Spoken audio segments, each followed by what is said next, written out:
So Um, I say all to say just AI and music is fun and funny, but like you said, the speed and almost like we talked about before, the image of the Pope and the fat goose, right? Everybody was like, "Oh, yeah, is that real?"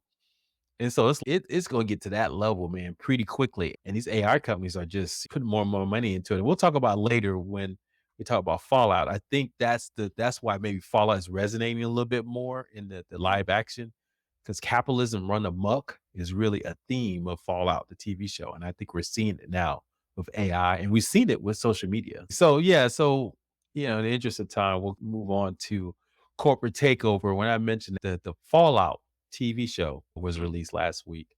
This is based on the hit Fallout game series, right? That started in 1997 and it yeah. concluded, I think, in 2018 or 2019 with Fallout 76 and just evolved over the years, the last 20 or something years. I'm not a gamer, so I can just talk about a little bit about the TV show. I know you played the early versions of it, and we could talk about it. But as a reviewer of this show, I found it strangely compelling. Now, was it good? It had moments. I'm hearing, and maybe that's just the fanboys out there, the gamers out there. They're going, "Wow, this is the best thing since The Last of Us. This is Did awesome." But did to you watch me, it I all? was like, it was just, I did. It was strangely compelling. It was a binge drop, so they dropped it on Amazon as a binge but it was strange. I was like, I don't know if this is good or not, but it's compelling. And that kind of drew me to the end. And I saw some interesting ideas in there.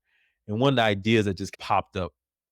So if you don't know the story about Fallout, basically is about the near future. Well, it's an alternate reality of America, right? And for instance, if we were all in on energy and focus all our technical brilliance on fission and making that work, but we never developed anything else. So everything got stuck in the 50s for some reason and so now there was this threat of nuclear war with some of our enemies.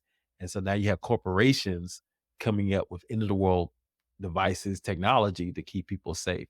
And one of that is Vault Tech. And that's about creating these big vaults that people live in to survive a nuclear fallout, if you will. So that's the premise of the game system and all that, from my understanding. And this TV show, for someone who watches a TV show, I just found it compelling because it was a mix between very gory, very dramatic, and then very funny, and it almost worked a little bit, and so I thought it was interesting to watch this kinda mixed concoction and also some, I guess, nostalgia thrown in of those who played the fanboy stuff, the boys who played So, the game. compelling on the execution or compelling on the type and style of content, if that makes any sense?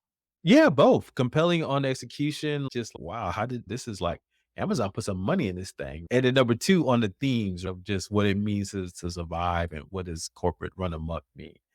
As someone who's played the games, Mr. Benja, I mean, what did you like about the games? And is this a series that rumor is too, this is after the game. So this is unlike The Last of Us, which was basically tabula rosa, basically took directly from the game and just Mhm. wrote it out. This is totally separate. It's the world of the game. So basically it's a continuation and can absolutely be canon for the future games, which is amazing to me. What did you think of the Fallout games as someone who's played them?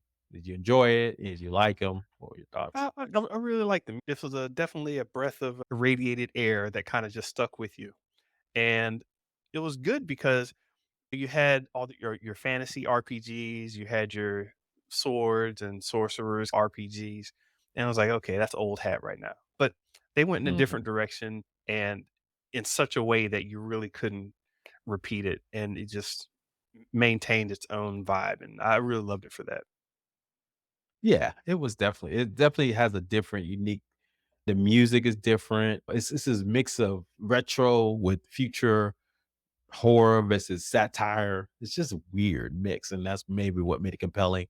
They picked up. You ever heard of Walter Goggins? He played Justified. I don't know if you watched that show, but he plays a very compelling kind of villain, pseudo, anti-hero, the gunslinger of the will, and it's written by your boy. Well, it's directed, not written, but executive produced by your people, man.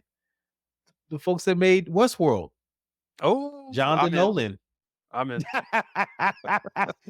I fell out of Westworld, so I don't know how well, but I think I'm encouraged because they didn't write this, and they have actually the creator of Fallout coming in to write it.